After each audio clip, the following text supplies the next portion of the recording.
means.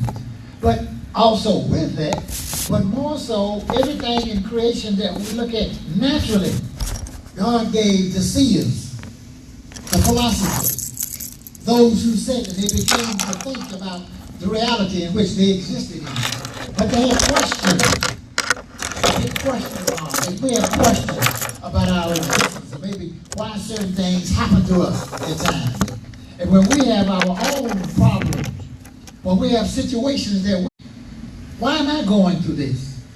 And as you read scripture, not just Quran, but for us, and we are assured that if you go into the Quran and read the Quran, if you seek to read the creation, if you seek to look outside of self, and as we learn to look outside of self, though God wants us to look internally, but when we look outside of ourselves and look at the material creation, look at the stars, the brilliancy of the stars when we see the stars at night.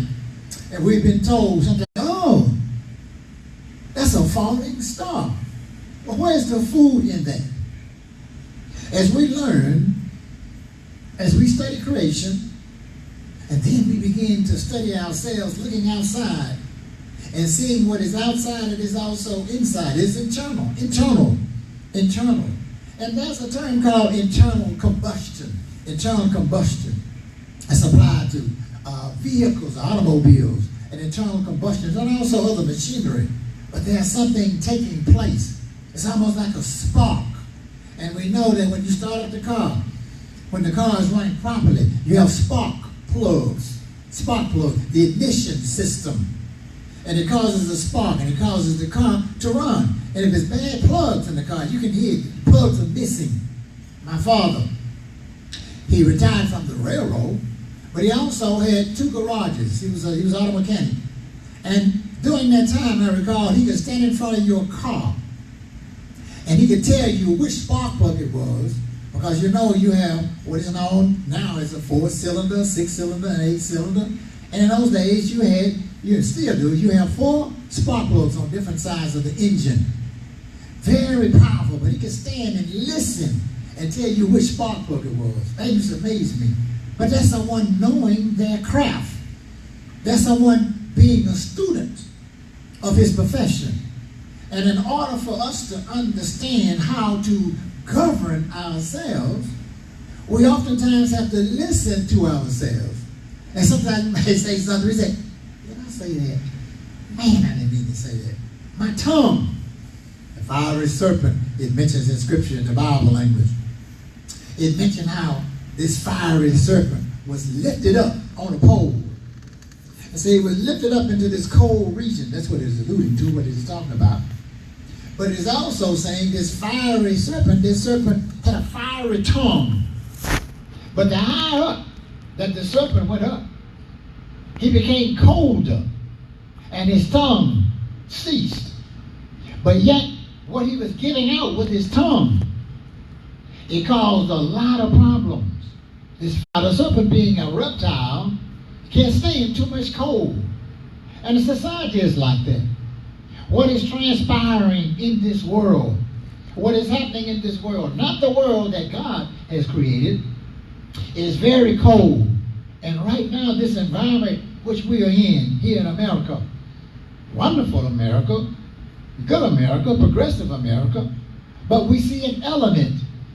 We see a fire that seems to be uncontrolled when it comes to man respecting man, and man seeing man as being equal regardless to the color of the skin. And I was listening. Someone sent me a text or email this morning, and I was looking at it, and it was a pretty notable pastor of somewhat, I guess it might have been a mega church.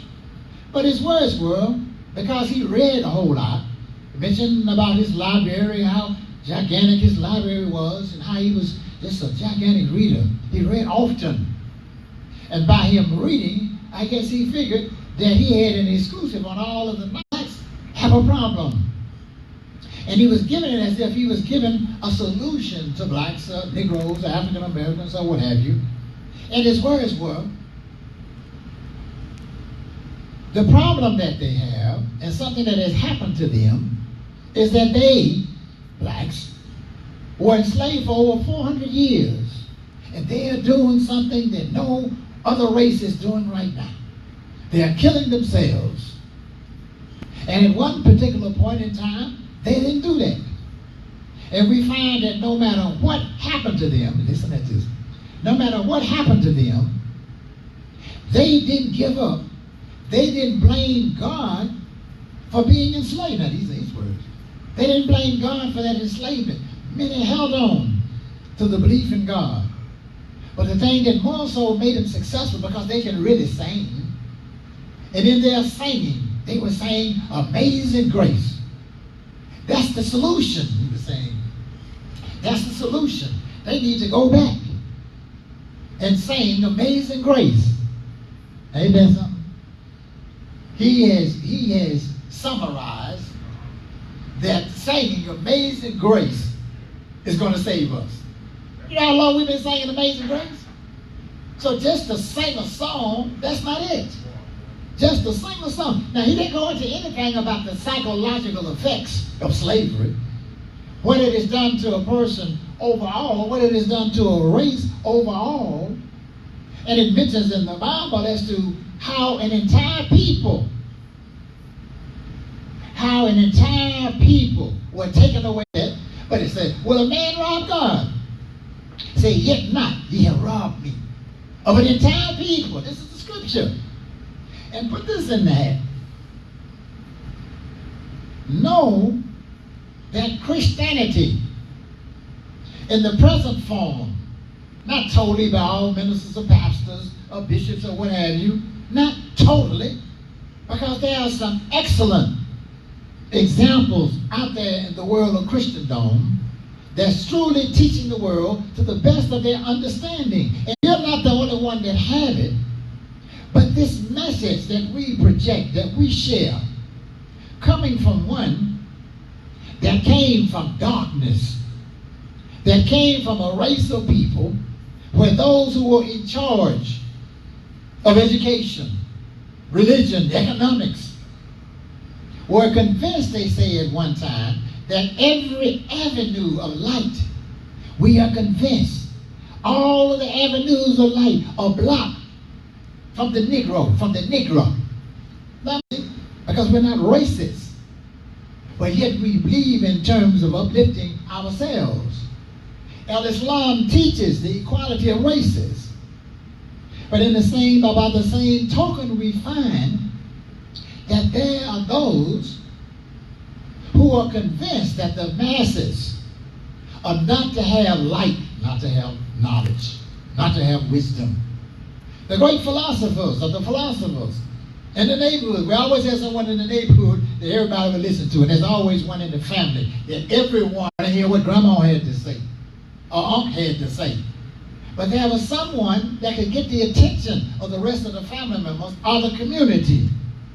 I say to you that you should examine the one who addresses your soul. You should think about what is going into your soul. So these great philosophers, before you had science as the world knows it, you had the philosophers. Before you had the various sciences, the math, mathematics, chemistry, astronomy, before you had all of this, heart transplants and things of this nature, before you had all of that, you had men who speculated, women who speculated. They thought, they sit down. And there's an old philosopher, one of the philosophers, I think, therefore I am. I'm a thinker. The businessman, the industrialist, were thinkers. The reality of things. They looked at the trees, they studied the trees, they studied the animals. They went internally studying these objects that I've just mentioned. And they came up with solutions. At one time, in talking about or mentioning computers, you had computers, some of them, they were as big as a 10 by 10, a computer. Then it began, as men began to think, technology began to develop more and more. Man became more of a thinker, doing research, observing. As he began to do that, now you have computers, you can hold them in your hand. As opposed, before when you had a computer, 10 or 15 men couldn't pick it up, it was so heavy. But now look how God has allowed man to study the cells. Now, what has happened then? Because when you look at religion, when you look at the way of life, in actuality, when you say religion in Islam, the deen, it also refers to a debt, not just religion, but it refers to a debt. And we say a debt to the one that gave us intelligence, that gave us an imagination, that made us inquisitive, made us great thinkers. But we had to use the imagination, we had to use the mind, we had to think, we had to observe even what to eat. Man in his beginning and being in the great garden of society, the great garden of the universe, man had to find out what he could consume and what he couldn't consume, because he could eat poison berries. He had to learn to distinguish between the various berries and other vegetation that he could eat. Take the same thing that's on the physical level, deal with it intellectually, deal with it socially. Though I may know the truth about a certain situation, but I'm dealing with a social structure. I'm dealing with others that might not be as aware as I am, or as you are, as the learned are. And don't hesitate. Be very careful in thinking simply because you have book knowledge, because you are a degree in some institution of learning. The believers are those who believe in education, and certainly, definitely, the Muslims are those who understand that education is the process, but it is a necessity. There can be no world of economics, no world of industry without education. There can be no family that's sustainable or that could exist properly without education. But know this, that education, had it not been for the religious doctrines, whether it was the earlier Torah, the earlier Injil, and now the Quran. The Quran was that spark. The Quran was that spark. It was that spark plug. It was the ignition system in giving a spark. It has been a bright light. It has been a star, but not a falling star. And really more so, the Quran is more so like the bright sun. Forever shout. And it's the same with the Bible if you understand that language. The light, the true light doesn't go out. You can't blow it out. You can't send a bomb and destroy it. It is there. But it is there to give insight, this light that God has created. And he gives us this enthusiasm that we might bathe in the light. But if we are not constantly studying and qualifying ourselves, you can dream all day long. I recall a trip that I took, and I don't mean a trip with drugs, but a trip I took some years ago. I journeyed to California, to Los Angeles, California. And I heard in those days, we had what was known as captains in the Lost Foundation of Islam. And I heard this captain, he was giving this talk to the fruit. And he was saying, you dreamers, you can build sand castles in the sky, but you can't sleep in them.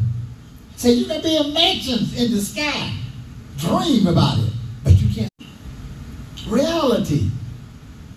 You want the finer things in life, you want to mate, whatever it is that you want, you have to work for it. And what is the sure reality for you? It is the same for me and any other race.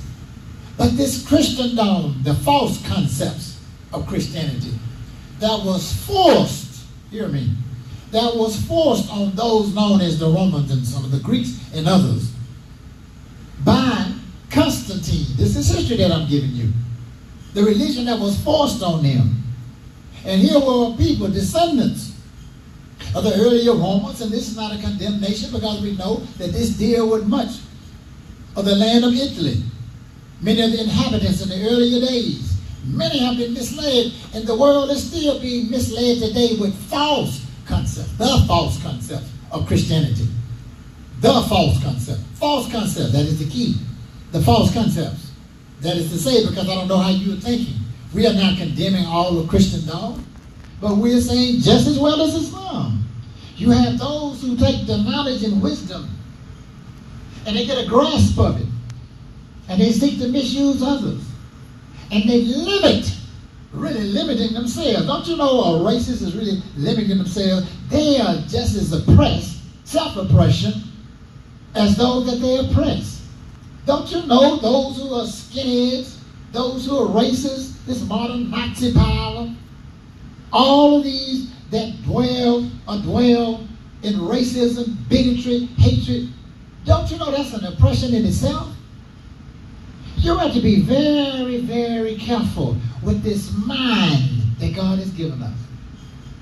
God has made us thinkers, given us a great intellect, and you will be called insane.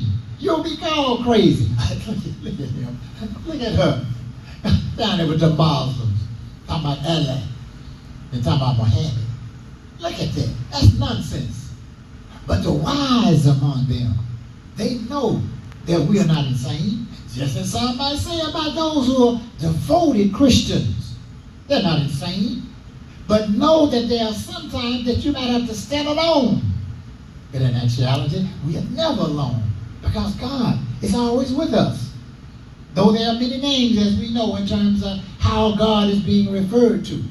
But what we have in terms of this great light, that is how psychology began. This great light, known in terms of the vehicle, is known as religion. And people studied the religion. The great minds studied the religion. And they began to look at what is known as the soul. Trying to gauge the soul of man. And we even have a term among African Americans, and now others are saying soul brother. Number one soul brother, JB, James Brown, known as a number one soul brother. During the time it was Aretha and others. But I'm saying to you that we have a great future. This is a great time for the believers. It's a trying time. It's a difficult time. But the more that, as they say, you let this light shine, the more that you accept this sure reality, you will begin to see things. You will begin to see things as to how they actually are. And it will be a joyous occasion and a painful occasion. This summer, I heard more talk. It ain't never been this hot before. And my question would be sometime, well, what was the difference? If it was 105 in 1947 or 1942, what's the difference between 105 then and now? So, all the different emissions, more cars and this, that, and other, but it still says 105. If you're cooking and they say, put your oven on 450, well, that's heat. Those are degrees. So no matter where you are, if that's the instructions in terms of what the degrees are, that chicken is going to cook to your perfection. And you have to be on a time base. We are on a time limit. Well, us, by the token of time, because this can deal with the sure reality. We are only here, it appears to be like for a few moments, in terms of the age of the earth, in terms of Almighty God. No time limit. And it might bust your brain. Be very careful just to think, here is the creator of all things, has been around for all times. No age. That's beyond, as they say, that's beyond our pay grade. But we are to be those that have faith. Man has progressed because of God's creation. You can't name one thing, really, that God hadn't had his hand in terms of creation. No matter what you have created, you can say that you're an atheist. You're a scientist. And all scientists are not atheists. I'm not saying that. But I'm saying those who do not believe in God, who do not believe in a creator, you can't name one thing that you created without the creation that God created before you got that idea. Do you realize the material world, that which is in existence now, and that was in existence before? The cars that you ride in, the beds that you sleep in, whatever it is, we wouldn't have it had it not been for the Creator. So where's the problem with men understanding the sure reality? And what will explain to you the sure reality? If I say that one essence, one reality is that we're going to die. And we had a brief discussion. What would the hereafter be like? And we look forward to something. We look forward to a better life. But you can also have a good life in this. God said we can have a good life in the present life, but the next life will be even better. Well, we're not going to be those that just sit around just wait until we die and not enjoy this, because he wants us to enjoy this. He wants us to benefit. And said, those who have in this life, you'll have in the next. You might say, well, I'm not in a position. What do you need to have? Why is it that we always talk just to think about the peace of mind? I just want to be happy. I just want to make that I can relate to. I mean, maybe just a walk in the park, us being together, walk in the park, share the icy together, whatever. Just want to have some peace.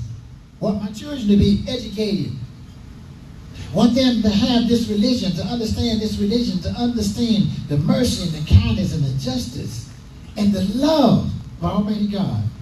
Do you know that's a serious key? It takes a whole lot, the way that we have been manipulated. Overall, the population, known as Bilalians and Negroes, African Americans, or black. I prefer human being, I prefer man, but that's the trick. That's one of the biggest schemes of the shaitan, of the devil. Prophet Muhammad, peace and blessings be upon him. He warned those who listened to him in his final sermon. He warned them as to how or what would happen to them who divide themselves and thinking that they were superior because of their race. In this religion, there is no priesthood. Meaning what? Meaning you don't have to go somewhere seeking a confession. You can be yourself and go directly to God. You're speaking against Catholicism. No, I'm giving you just truth. No man is greater than another man, except those who are righteous in their conduct, in their faith, and having a balanced life, and being a believer in the one God. Those who perform righteous deeds. That's a superiority. But also, one of our duties, if we fall in that fold, if we are part of that fold, is for us to share. And we have to have great patience with ourselves. I like the little story. I've been hearing it for years. Other little statement. Say, don't give the devil a ride. Or if you see the devil, don't give him a ride. If you let him ride, don't let him drive. Well, why can't we put this inside? Why can't we internalize this? Because there might be some situations where we're all alone. Nobody there but us. At our house, nobody there but us. In our car, nobody but us. Walking, nobody but us. The thoughts that we have. What permeates or what creates those thoughts? And suggesting a wrong thought, a wrong conduct. Time you gauge it. If you participate in it, then you have turned against God. You have turned against your religion. You might say, well, I'm not religious. You turn against yourself. Everything that you encounter is an experience for you. You are being educated. And sometimes it appears to be unbearable. But those of us who are believers, God says he does not place a burden on you greater than you have the capacity to bear. In existence. You can't handle it. Because for the believer, God is always there with us. So we thank God that he has blessed men and women among us to come up among us, to stand over us, and to give us good directions and good guidance. And sometimes we don't want to hear it. Sometimes we avoid it. We avoid the good thoughts in our own mind, our own conscience. So God wants a marriage to take place. He wants our minds, our intelligence, to marry, to have a sound, strong relationship with the material world. He wants the spirit that he has given us, this inspiration that he has given us, these wonderful minds that he has given us. He wants us to marry. He wants us to hold on to the material world. And so the material world and the spiritual world have to bind together. When they speak of the heavens and the earth, what's being joined together, that's what it's referring to. Because now you want another headache, you sit there and try to figure out, whoa, one time the heaven and the earth, it was together. Now you can't even come up with anything logical or realistic, but to come up and try to say, oh, the heavens and the earth were once together. Well, how can you put that in a manner or in a form where you can digest that and your spirit, your being accepts that? Not making life complicated. But if you can take it in the sense, in terms of looking at my spiritual devotion, my spiritual or the spiritual plane, the spirit, the inspiration that God has given me, this motivation, this peace that God has given me. If I can reconcile that, if I can put that together with the things that God allowed me to create, they'll get better and better. And the example I gave you of the computer. And also we can look at the horse and buggy. Or look in the earlier days of man, and coming to a close, in the earlier days of man, how man used to ride the cattle. They rode cows, they rode bulls. Then they found out about the horse. Then they found out about the camel. Different modes of transportation. Then they learned about the wheel.